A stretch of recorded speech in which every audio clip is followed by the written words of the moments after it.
Dari sini kita memiliki perbedaan yang cukup jelas, Mas Rudi.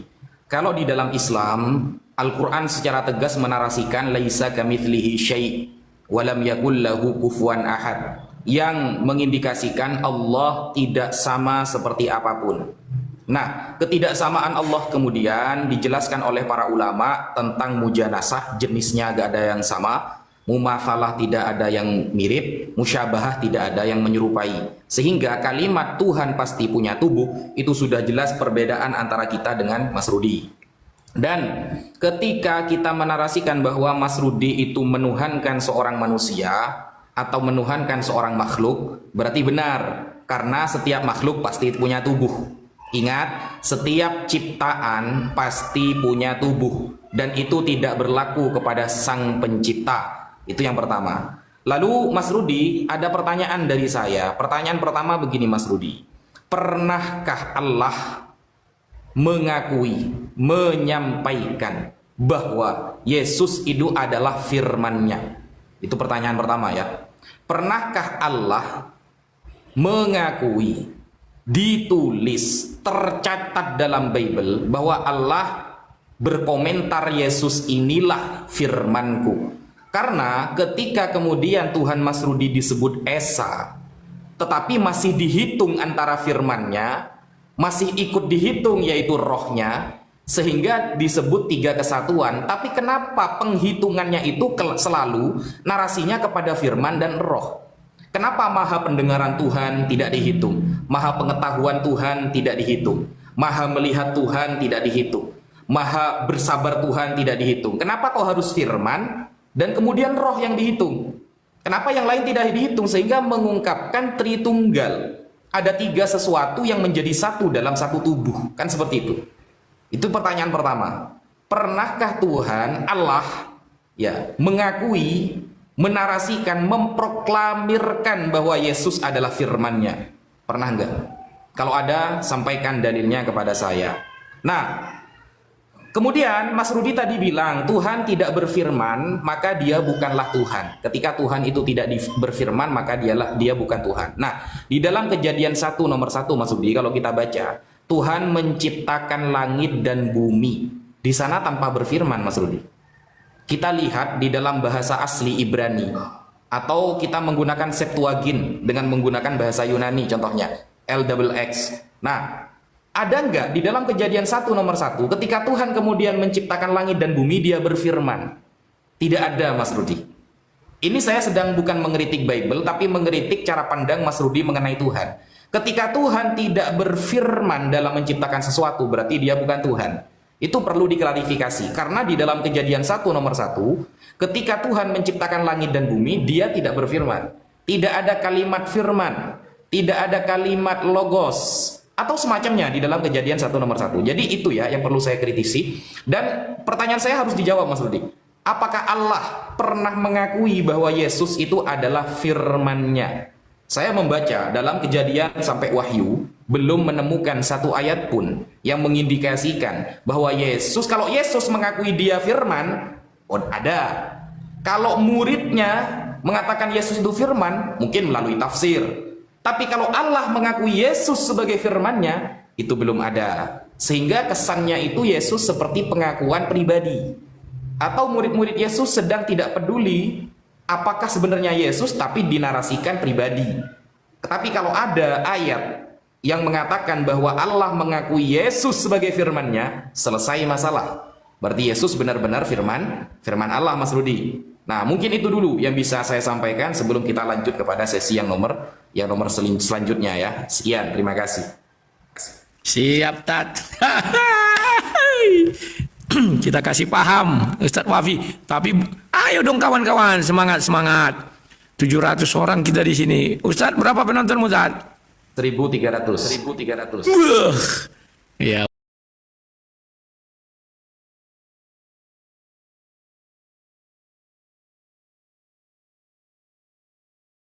Urusan, ya. Mana perkataan Allah bahwa firman-Nya itu adalah dalam wujud Yesus itu? Oke, saya buka dulu.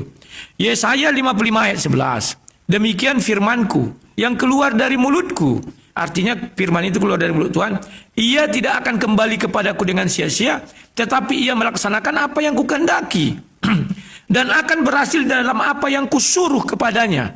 Ingat ya. Jadi Tuhan sudah menjelaskan, ini loh firmanku itu yang keluar daripadaku, dia tidak akan kembali kepadaku sia-sia. Oke. Kemudian di Yeremia 43 ayat 11. Akulah Tuhan. Tidak ada Tuhan, akulah Tuhan. Tidak ada juru selamat selain daripada aku. Kemudian itu diwajahwantakan di Lukas 2 ayat 11. Telah lahir bagimu Tuhan, juru selamat. Telah lahir bagimu juru selamat, Tuhan di kota Daud. Itulah sebabnya kami percaya Yesus itu adalah Tuhan. Kemudian dikatakan bahwa ada yang mempersiapkan jalan baginya, yakni Yohanes yang berseru-seru di padang gurun. Maka Yohanes 1 kan jangan jelas mengatakan, pada mulanya adalah firman, firman bersama-sama dengan Allah, maka firman itu adalah Allah. Kemudian Ustadz, adalah satu kekeliruan Ustadz membaca Kejadian 1 ayat 1 bahwa Tuhan menciptakan tidak dengan firman. Gimana sih cara membacanya? Itu kan masih bercerita pada mulanya Allah menciptakan langit dan bumi. Langit buminya belum ada. Ini loh ceritanya, kira-kira begitu.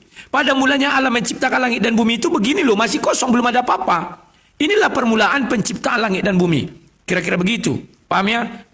Maka yang pertama diciptakannya, berfirmanlah jadilah terang, maka terang itu jadi.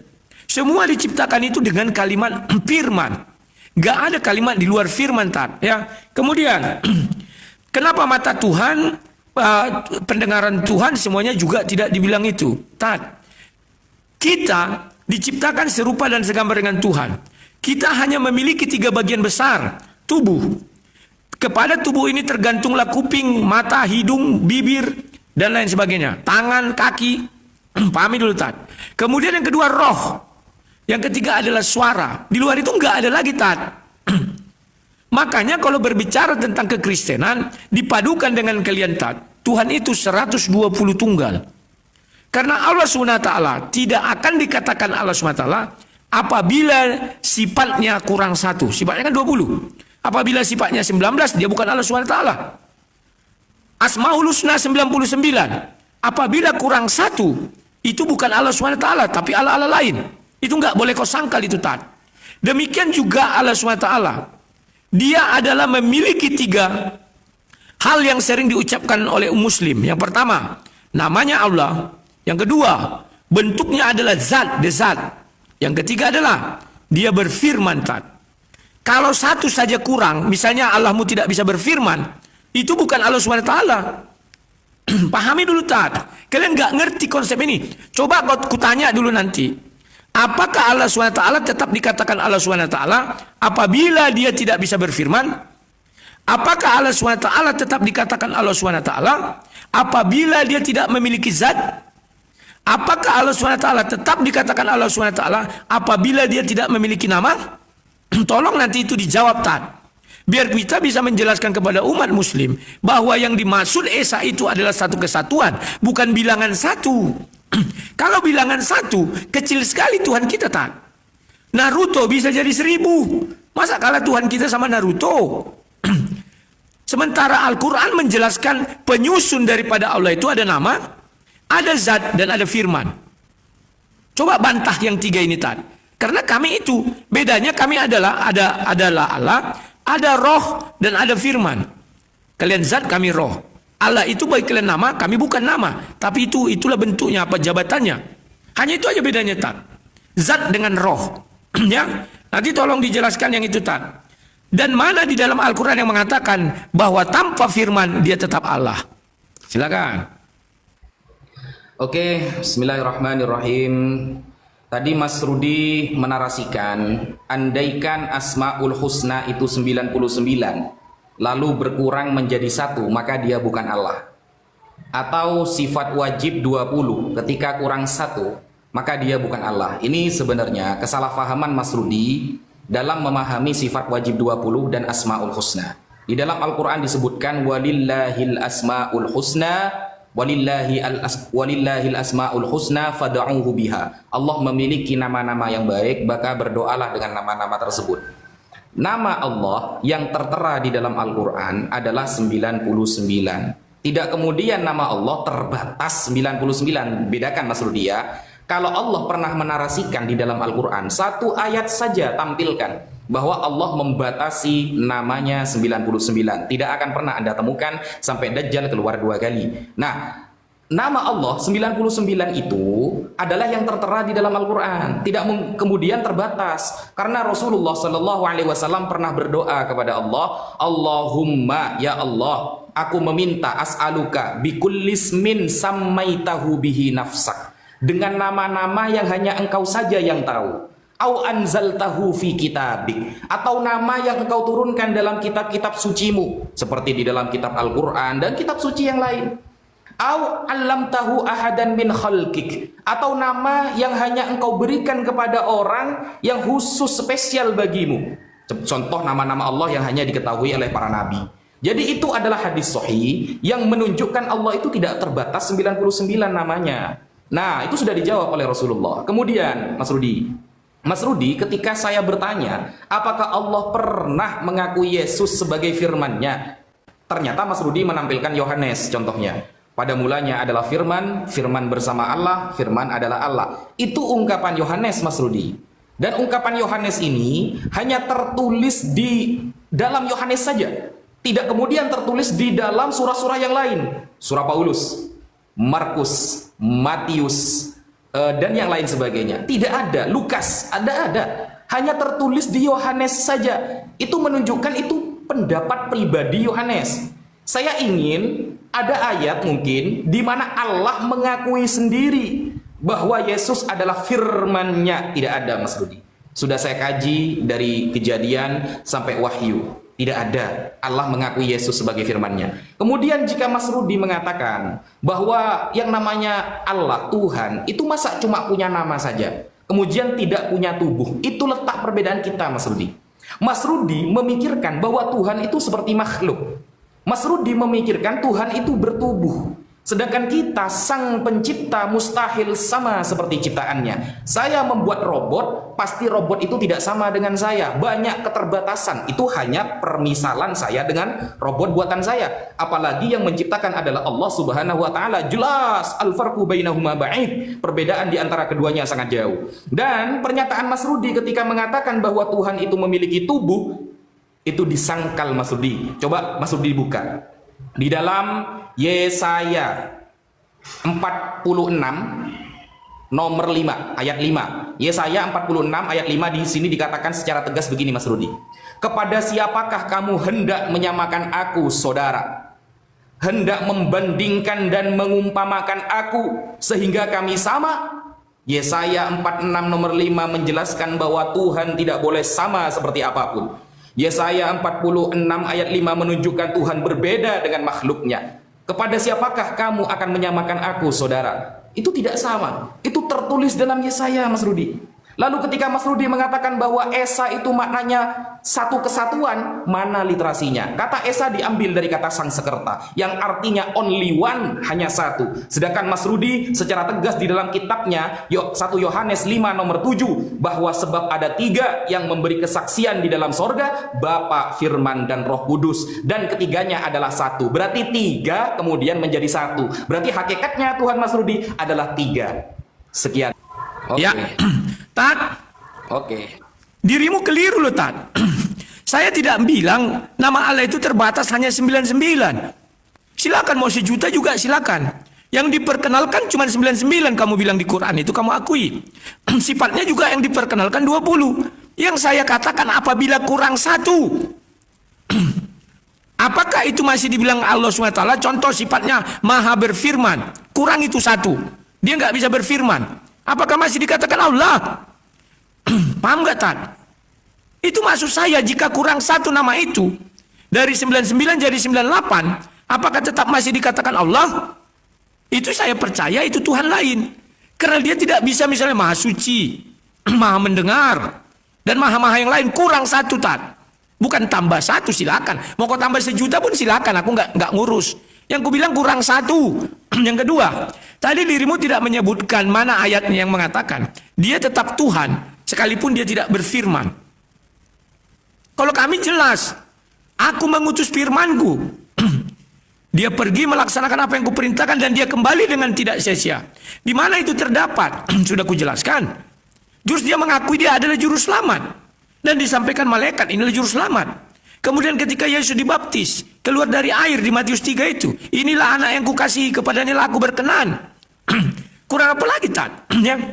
Kemudian, Tat, kamu bilang Esa itu dari bahasa Sanskerta. Oke. Dalam filsafat timur, Tat, atau Hinduisme, Esa dikaitkan dengan Brahmanan yang dianggap sebagai kesatuan tertinggi. Bukan satu angka bilangan, Tat. Kamu bisa mengatakan itu dari bahasa Sanskerta, tapi kamu nggak tahu artinya. Nanti di googling ya, biar paham. Arti Esa itu bukan bilangan satu, tapi satu kesatuan dari Brahmana itu yang tertinggi. Kalau gitu jangan kalian bilang Tuhan kalian Esa dong. Bilang aja satu. Ya, kemudian kamu mengambil ayat begini. Kepada siapakah kamu hendak menyamakan aku, hendak membandingkan dengan umpamakan aku sehingga kami sama? Ini, Tat, berbicara tentang apa? Baca ayat 1. Di situ ada dewa Bel dan dewa Nebo. Jadi Tuhan tidak mau disamakan dengan dewa-dewa lain. Hanya di Al-Quran lah Allah SWT mengakui ada sesembahan lain. Al-An'am 108. Jangan memaki sesembahan lain yang mereka sembah selain Allah. Artinya ada sesembahan lain. Kalau Tuhan kami nggak mau mengakui ada sesembahan lain, Allah bangsa-bangsa adalah berhala. 1 Tawarik 16 ayat 26. Itu, Tat. Maksud ayat itu begitu. Bukan kami yang menyamakan Tuhan dengan kami, tapi dia. Di Kejadian 1 ayat 26 dia mengatakan, baiklah kita menjadikan manusia serupa dan segambar dengan kita. Makanya kami selalu merujuk kepada manusia. Itulah sebabnya manusia dikatakan makhluk yang sempurna. Kenapa dia makhluk yang sempurna? Karena dia punya tubuh, punya suara, dan punya roh. Kurang satu dia nggak sempurna. Kalau dia tidak punya suara artinya bisu. Kalau dia tidak punya roh artinya mati. Kalau dia tidak punya tubuh artinya tidak pernah ada. Pahami dulu tuh, Tat. Muslim tidak mengenal Tuhannya dengan baik dan benar. Wah, Tuhan kami tidak punya tubuh, siapa bilang? Dia adalah zat, makanya dia menjelaskan dalam Al-Quran. Dia punya tangan. Hai iblis, kenapa kau tidak mau sujud kepada manusia yang kuciptakan dengan tanganku, dengan kedua tanganku? Dia mah punya telinga mendengar, cuman bentuknya tidak seperti bentuk makhluk misalnya. Itu masalah lain. Kemudian, aduh, kamu belum menjawab juga, Tati. Tolong dijawab. Ada enggak Allah SWT tetap dikatakan Allah tanpa firman? Saya ingin tahu tuh. Misalnya bisa ketemu, aku adalah Allah meskipun aku tidak berfirman. Aku ingin tahu. Dia tetap dikatakan Allah sekalipun dia tidak pernah berfirman, atau tidak memiliki, bukan sekalipun, tidak memiliki firman. Saya ingin tahu betapa tergantungnya Allah itu kepada firman-Nya.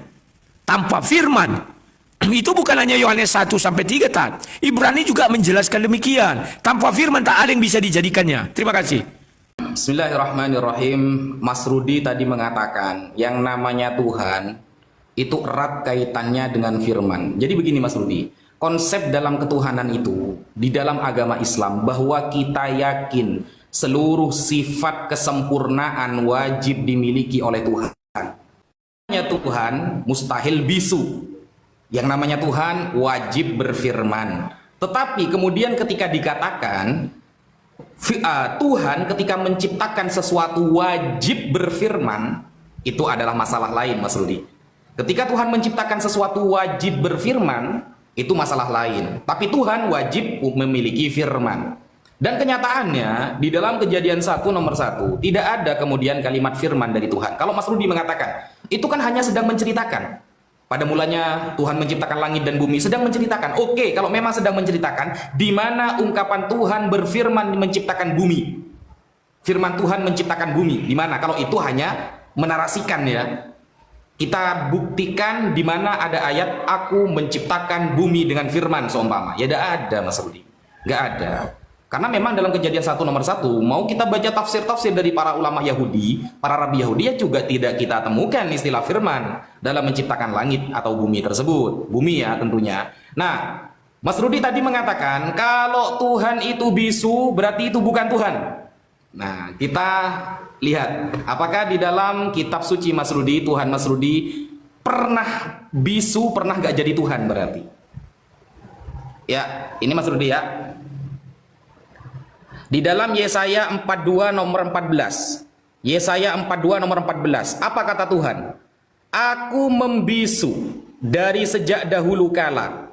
Aku berdiam diri. Aku menahan hatiku. Sekarang aku mau mengerang seperti perempuan yang melahirkan. Aku mau mengah-mengah dan megap-megap. Ini Tuhan gimana megap-megap? Mas Rudi, sekop gitu tak maksudnya? Atau gimana maksudnya? Saya tidak paham ya. Aku membisu sejak dari dulu kata Tuhan. Di dalam Yesaya 42 nomor 14. Berarti Tuhan Mas Rudi, apakah pernah gak jadi Tuhan? Karena kata Mas Rudi tadi kalau membisu bukan Tuhan. Sedangkan ini pengakuan Tuhan membisu sejak dulu Mas Rudi. Ya itu keterangannya saya serahkan Mas Rudi lah ya. Saya cuma membacakan saja kan seperti itu. Secara literal berarti Tuhan Mas Rudi pernah pengap-pengap pengap-pengap ya, megap-megap gitu ya. Dan pernah membisu gitu. Nah itu Yesaya 42 nomor 14. Dan Mas Rudi tadi mengatakan Esa itu maknanya satu kesatuan. Ini ya. Ya. Makna Esa ya, arti Esa. Kita lihat arti Esa. Esa itu apa artinya? Suruh di googling ya. Mas Rudi suruh saya menggoogling Esa itu. Ini Mas Rudi, arti Esa itu apa? Esa berarti maha tunggal, sehingga tidak tersusun dari yang lain. Jediar, selamat datang di kebenaran. Tidak tersusun dari yang lain. Tunggal, Esa itu. Kan disuruh googling kan sama Rudi kan? Kalau masih tersusun, ada Bapa, Roh Kudus, dan Firman, itu bukan Esa. Itu namanya Bhinneka Tunggal Mikana. Bhinneka Tunggal Ika. Ingat kan? Bhinneka Tunggal Ika. Ika itu beberapa kesatuan jadi satu. Kita berbeda-beda dalam bangsa, kita berbeda-beda dalam agama, tapi kita satu. Namanya Ika. Kalau Esa tunggal gak tersusun dari apapun. Makanya saya mengatakan Esa itu artinya only one. You understand? Begitu Mas Rudi. Satu gitu loh. Gak usah ditafsiri-tafsiri lagi. Sedangkan di dalam 1 Yohanes 5 nomor 7, yang bersaksi di dalam surga ada 3 di dalam kitab Mas Rudi. Bapa, Roh Kudus, Anak, Firman. Dan ketiganya menjadi satu. Berarti bukan Esa, Ika namanya. Bukan Esa. Kalau Esa itu tunggal. Makanya kul katakan wahai Muhammad, huwallahu ahad. Allah itu Esa. Esa di dalam sifatnya. Esa di dalam pekerjaannya. Esa di dalam dirinya. Ya, eksistensinya. Begitu Mas Rudi. Sekian. Oke, Tat. Saya geli melihat kalian ini, Tat, kalau berdiskusi. Arti membisu dengan bisu aja nggak paham. Kalau bisu itu, Tat, sama sekali tak bersuara. Kalau membisu itu berdiam diri. Sekarang Tuhan kan membisu, Tuhan kalian. Ada nggak dia berfirman lagi? Kan nggak ada. Itu namanya membisu. Ngerti nggak kau, Tat? Kalau bisu sama sekali nggak bersuara. Al-Quran mengatakan dia pernah berfirman kepada Musa secara langsung. Kemudian setelah itu dia membisu. Itu maksudnya tak ada berbicara lagi. Aduh. Kemudian asal ada bisu itulah itu, asal ada bisu. Makanya jangan andalkan pencarian-pencarian gitu, Tat. Kemudian Tuhan wajib berfirman. Itu sudah kau akui. Tuhan itu wajib berfirman. Artinya kalau dia nggak berfirman, dia bukan Tuhan. Paham nggak, Tat, maksudku? Terus kau bilang, kalau menciptakan wajib berfirman, itu masalah lain. Kau carikan saya satu ayat letak di dalam Al-Quranmu. Dia menciptakan segala sesuatu dengan tidak berfirman. Dia saja mengatakan kun fayakun, jadi maka jadilah. Gimana sih kau ini, Tat? Semua Nabi menjelaskan Allah itu adalah nama, Allah itu adalah zat, Allah itu berfirman. 3 ini nggak bisa lepas. Inilah penyusun Allah SWT itu. Nggak bisa lepas, kau kurangi 1 nggak bisa, Tat. Kau menyembah siapa? Aku ingin tahu, setelah ini kau jawab. Apakah kau menyembah namanya, menyembah zatnya, atau menyembah firmannya? Saya ingin tahu, siapa yang kau sembah? Kedua, mengenai kejadian 1, pada mulanya Allah menciptakan langit dan bumi, itu kan pembuka, kalimat pembuka, Tat. Aduh. Gini, aku membangun rumah ini sudah. Kemudian aku ceritakan sama orang, terus orang itu nulis, pada mulanya Rudi Yohanes membangun rumahnya. Misalnya begitu, sudah. Baru dibuat ayat 2. Masih berupa tanah kosong. Paham gak, Tat? Baru ayat 3. Begitu juga itu, berfirmanlah, kalau aku bagaimana? Dicarilah tukang, dibelilah material, digalilah lubang, dibuatlah besi, ditanam, dicor, gitu-gitu, Tat. Aduh. Nah, kemudian arti Esa, kau tak carilah di Brahmana itu bagaimana sih Esa itu? Kau mengaku itu dari India kan, dari Sangsekerta, bukan dari Islam. Ya sudah, cari saja. Esa itu 1 tapi tidak merujuk bilangan, angka 1. Kalau angka 1, Tat, Tuhanmu 1, kalah nanti sama Naruto. Naruto bisa 10. Tuhan kami sebanyak mana manusia, dia hadir di dalam tiap-tiap diri manusia. Mahadir. Kalau 1 nggak bisa mahadir, Tat. Orangnya cuma 1, nggak bisa kemana-mana. Kalau kami, Tuhan kami mahadir bisa 1000, 1.000.000, 1.000.000.000, 2 miliar. Tapi tetap dia memiliki 3. Tubuh, roh, dan suara, firman. Itu dikenalkan Nabi Musa sama kami. Kejadian 1 ayat 1, ayat 2, dan ayat 3. Gak bisa kami bantah itu, Tat.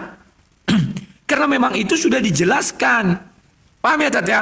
Nah, pertanyaanku lagi sekarang sama Tat, tolong dijawab. Kau menyembah siapa? Apakah namanya? Apakah zatnya? Atau firmannya? Pertanyaan pertama belum dijelaskan ya, Tat ya? Apakah Allah tetap dikatakan Allah tanpa memiliki zat? Apakah Allah tetap dikatakan Allah tanpa memiliki firman? Firman udah kau jawab. Zat bagaimana? Dan jelaskan, kami menyembah siapa? Kami menyembah Allah. Apa zatnya enggak kau sembah? Allah itu tergantung kepada siapa? Kepada zat dong. Zat itu punya nama. Bukan nama itu punya zat. Terserah kau menjelaskan nanti. Firman itu tergantung kepada siapa? Setelah itu, apakah Allah tergantung pada firman-Nya? Kau bilang tadi, dia tidak akan dikatakan Allah kalau tidak berfirman. Allah tergantung pada firman-Nya, firman-Nya tergantung kepada Allah. Itu sudah cukup, masih tunggal. Sekarang terakhir antara Allah dan zat. Silakan. Bismillahirrahmanirrahim. Jadi begini Mas Rudi ya, di dalam 1 Korintus 4 nomor 6 secara tegas tertulis, jangan melampaui apa yang tertulis. Ingat ya Mas Rudi, jangan pernah melampaui apa yang tertulis. Kalau memang kejadian 1 nomor 1 itu hanya menggambarkan, menceritakan sebagai pembukaan, makanya saya minta kepada Mas Rudi, oke lah itu pembukaan, oke lah itu menjelaskan tentang cerita bahwa Tuhan menciptakan langit dan bumi. Saya minta kemudian 1 ayat kepada Mas Rudi, Tuhan berfirman menciptakan bumi, mana? Itu belum terjawab. Yang di awal juga, pernahkah Allah mengaku Yesus sebagai firman-Nya? Jawaban Mas Rudi mentok di dalam Yohanes 1 nomor 1. Kalau Yohanes 1 nomor 1 Mas Rudi, itu ungkapan Yohanes, bukan ungkapan Allah. Lalu kalau Mas Rudi bertanya kepada saya, apakah yang saya sembah? Apakah zatnya? Apakah nama? Maka jawaban kita simpel Mas Rudi. Yang kita sembah adalah zatnya. Tapi Mas Rudi salah faham.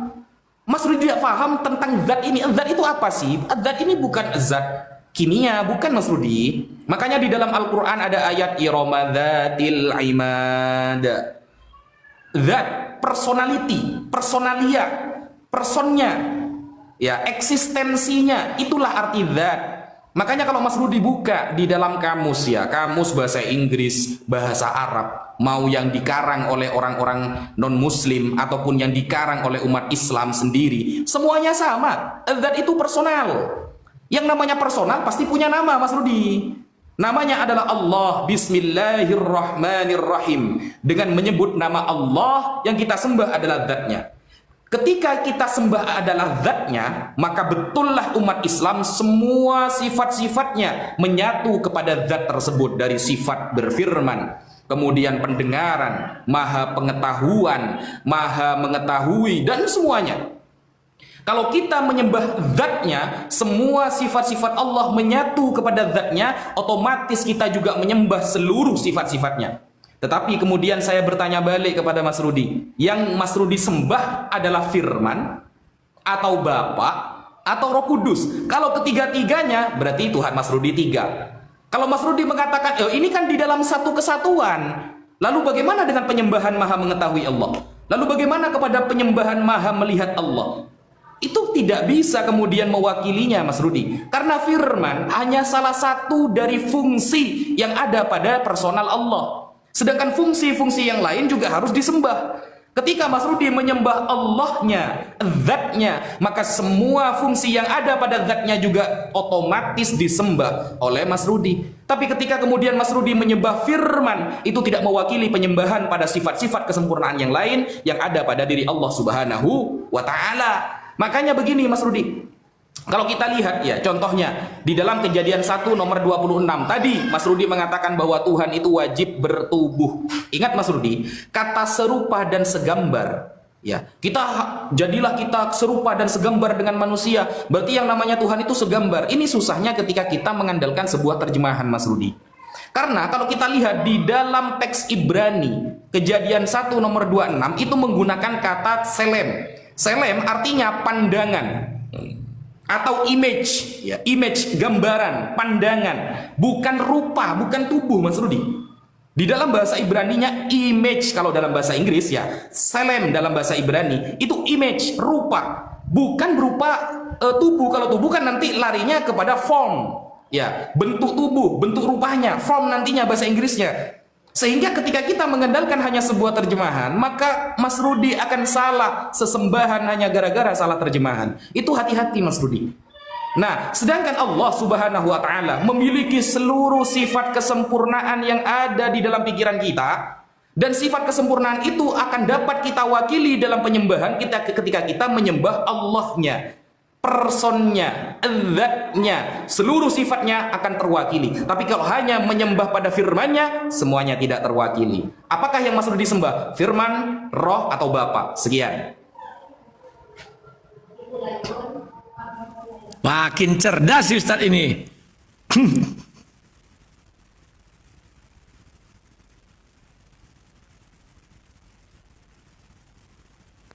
Oke, pencet Tat. Ya. Aduh. Terima kasih Tat, dirimu sudah mulai mengerti apa itu Tritunggal. Tapi kamu menolak. Kamu tadi sudah berkata Tat bahwa kalian menyembah zat Allah. Apakah kau tidak menyembah namanya? Kau bilang menyembah namanya. Dan juga menyembah seluruh sifatnya 20 dan 99 namanya. Sudah berapa kau itu? Itu namanya kesatuan. Kau tidak menyembah zat saja, menyembah Allahnya. Itulah sebabnya ada dua kalimat syahadat. Bukan dikata zat, tapi Allah namanya. Paham gak Tat? Kemudian kau bilang, kalau menyembah Allah, artinya kami juga menyembah seluruhnya. Betul. Sama dengan kami. Tritunggal itu apa? Tubuh, roh, dan firman. Kalau kau tanya saya menyembah siapa? Menyembah Tuhan Allah Tritunggal titik. Kami menyembah Bapa, artinya kami menyembah rohnya juga. Kami juga menyembah firmannya. Itu Tritunggal namanya Tat. Bukan berarti kami menyembah tiga Tuhan pisah-pisah. Enggak. Semuanya satu kesatuan. Kau sudah mengerti tadi. Kalau menyembah zat Allah, maka 20 sifat juga kami sembah. Memang begitu Tat. Makanya aku bilang satu sifat itu berkurang, bukan aku bilang bertambah, berkurang. Dia bukan Allah. Jadi dia tergantung kepada sifatnya. Cuman beda Tuhanmu dengan Tuhan kami.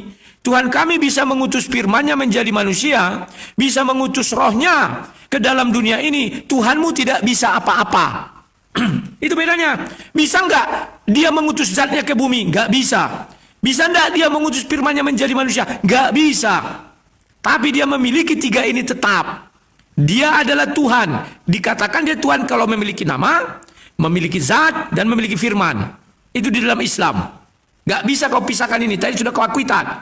Menyembah Allah sama dengan menyembah zat, sama dengan menyembah firman. Itulah tiga-tiganya nih. Karena firman itu bukan makhluk. Paham itu Tat. Kau cari di dalam Al-Quran, ada nggak Allah berkata inilah makhlukku? Gak ada. Nah ini. Nah kemudian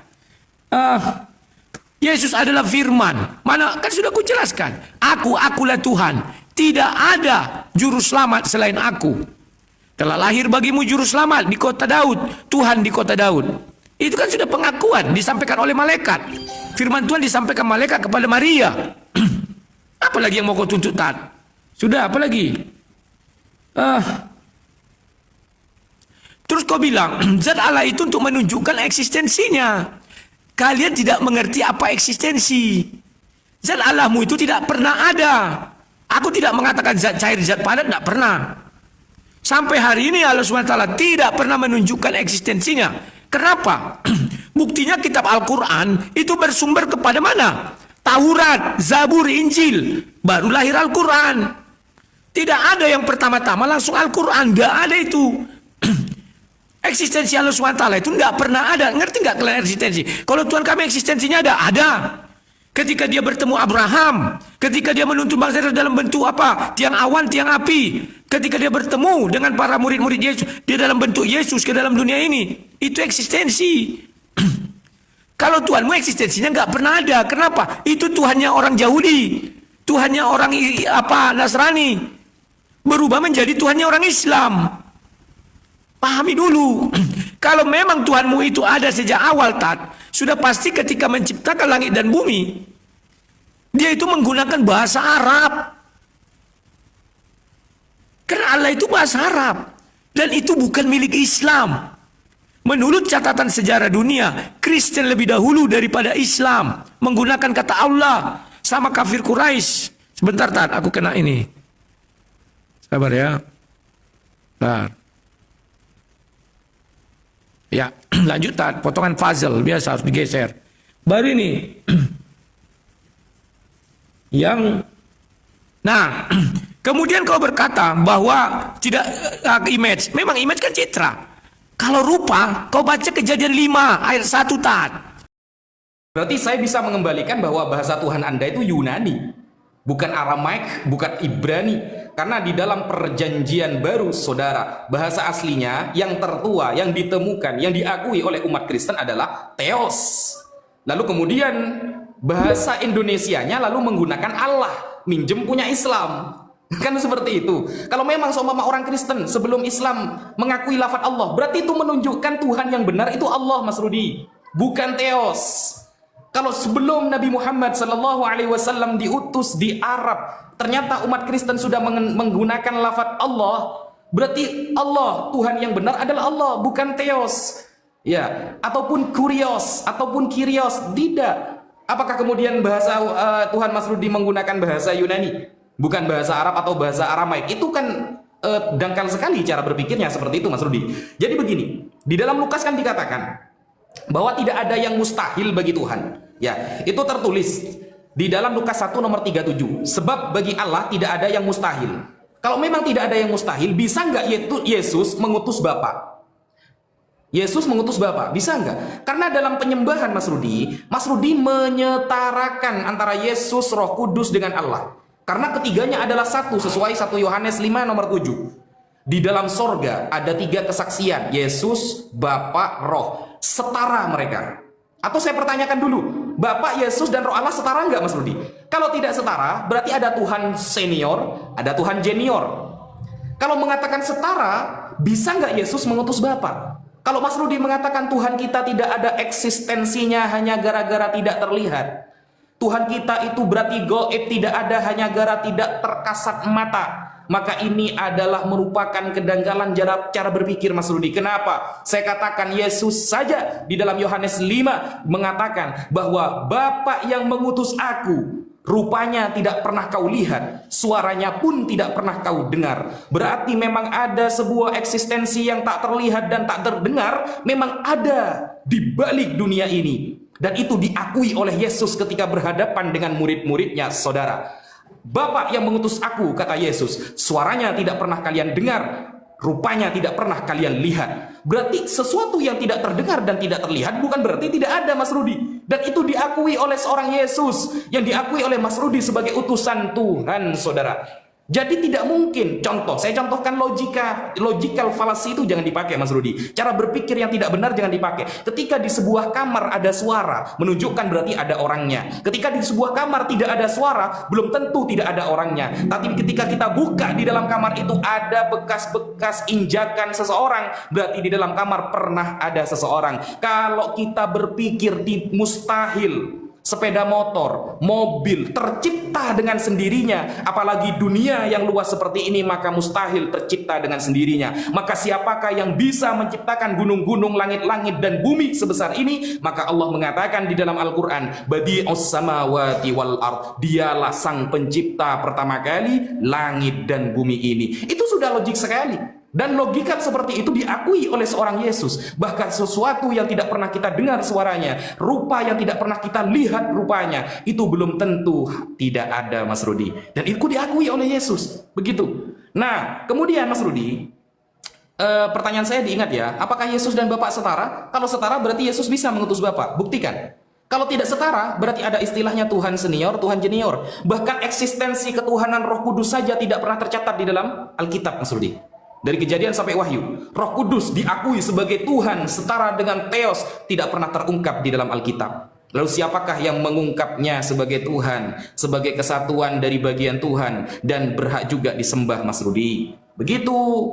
Nah, sehingga kita tidak bisa kemudian menggunakan logical fallacy, cara berpikir yang tidak benar. Karena tidak semua nabi bertemu dengan Tuhan, apakah Tuhan berarti tidak ada? Kan seperti itu. Sekian. Oke, aku lagi Tad, habis itu penutup ya. Aku dulu baru ke penutup terakhir ya. Langsung ini Tad. Terima kasih Ustadz, kau mengakui bahwa kitab perjanjian lama itu bahasa Ibrani dan kitab perjanjian baru bahasa Yunani. Justru itu yang kujelaskan, bahwa Allah itu belum pernah ada. Gak pernah ada Tad. Kau saja mengerti bahwa Taurat itu dalam bahasa Ibrani. Di dalam bahasa Ibrani tidak ada kata Allah. Alif lam lam ha itu nggak ada, lafaz Allah nggak ada. Apalagi di dalam bahasa Yunani, Injil, nggak ada lafaz Allah itu. Kau sebenarnya paham tapi nggak ngerti, nggak bisa mengungkapkan. Nah, kemudian kami meminjam Allah dari Islam. Maaf saja dulu Ustaz. Allah yang kami pakai bukan alif lam lam ha, tapi ALLAH. Itu sudah berbeda. Kok ketawa sih Tad?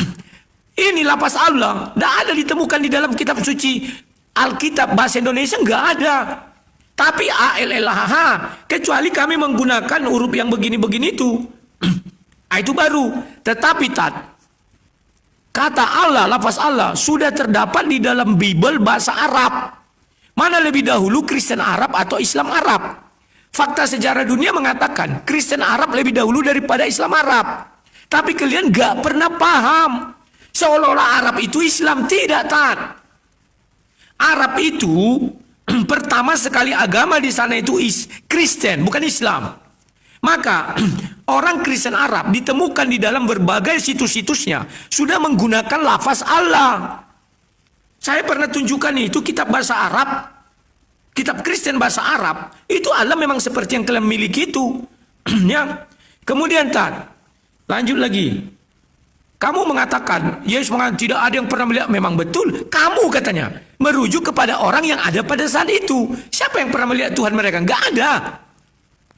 Tapi kalau zaman Musa, mereka mengenal Tuhan. Tuhan itu pernah datang berfirman kepada Musa, menuntun bangsa Israel. Kalau mereka kan tidak datang lagi Tuhan. Yang datang siapa? Yesus. Makanya dibilang, apabila kau tidak mengenal anak, kau tidak mengenal bapa. Nah itu maksudnya Tad. Aduh.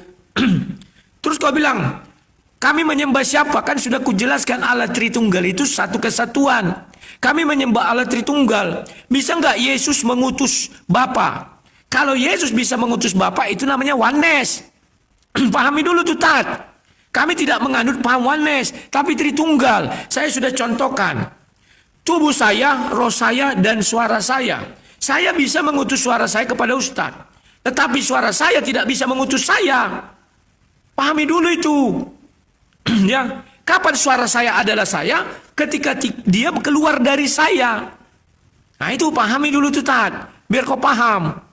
Namun saya bisa mengutus citra saya. Di dalam utusan saya berupa citra, itulah Yesus diutus Bapa. Di dalamnya ada roh dan ada firman. Tiga tetap berfungsi, Tat. Paham ya? Kemudian, baru apa ini? Mengenai orang dalam kamar, kan itu udah pintar kok, Tat. Ketika orang mendengar suara, pasti ada yang berbicara. Pintar. Yang berbicara ini pasti hidup. Apa yang menghidupkan? Kalau di kami roh, itulah Tritunggal. Suara ini sampai ke aku. Kalau ada yang berbicara dan ada roh, itulah Tritunggal. Nah, Tat, sekarang Islam ini gak mengerti. Apakah zat bisa mengutus Allah? Tanya nanti di sini, Tat.